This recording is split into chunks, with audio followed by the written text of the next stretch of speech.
Okay. First of all, I can't get my camera, my cell phone is on a tripod. I can't get it close enough to really see the indicator, as nice as I'd like.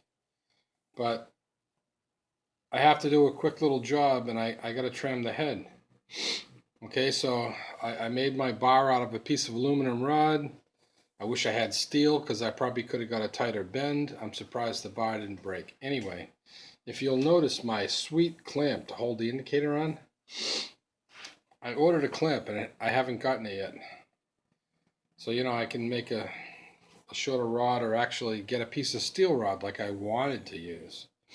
Anyway, the head is within a thousandth. And when I had the head cranked up on an angle to have room to work on the ram locks, all I did was brought the head back to zero as best I could. And I tightened it up. And the worm the worm gear on the Bridgeport calls that piece, I've been calling that piece a knuckle. It's the piece the head attaches to that attaches to the ram. So I call it a knuckle, but Bridgeport calls it like an adapter, a ram adapter. And then in a different image I saw on their website, they call it a cabbage head.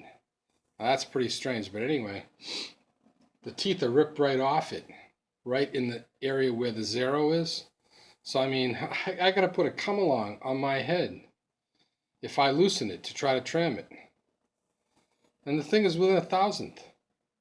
I'm going to leave it like that, you know, for now. But somehow, I got myself like a turnbuckle. And I'm going to get a piece of chain and I'm going to drill and tap a hole in the belt housing. And then I'm going to be able to hook the chain to the back of the ram so I can use the turnbuckle to fine tune the head.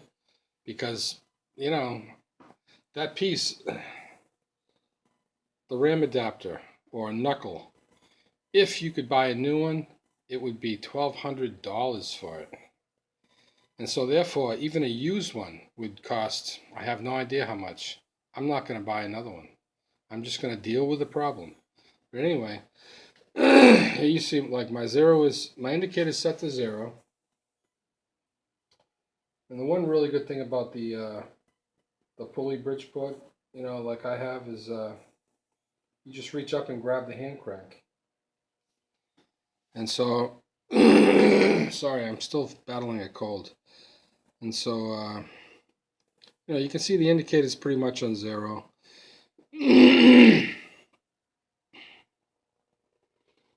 It's on zero over there.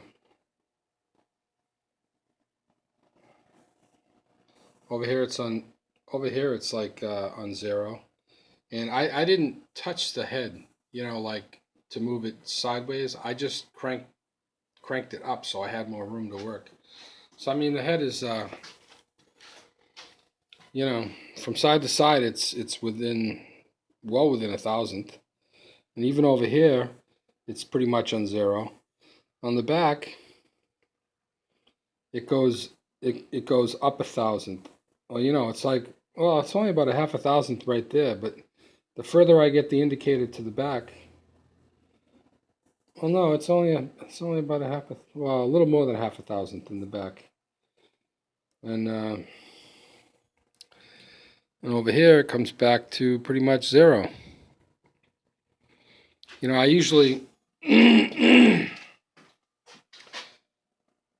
I see what the indicator reads in the middle between the T slots, because even though I hone the table, these old machines can be abused, and maybe there's somehow the casting is even pulled up a little. So I usually go between the T slots when I'm trimming ahead.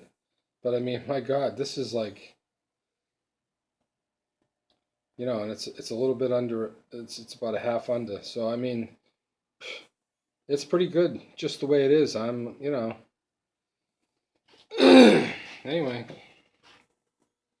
now I'm going to put the vise on, or actually, I'm going to use a V-block. I want to center drill each side of a shaft so I can turn it between centers.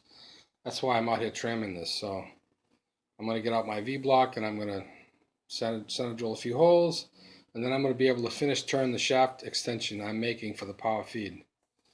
And by the way, I got some pots in from Bridgeport, and here's the new crank. Now the handle's shaped a little different than the original ones, but it's pretty nice. And I got the pots for the power feed too. I just have to, it'll get put together, but I've got all the pots to put it back together. The only thing I need is just a couple of those little black balls, Anyway, that's it.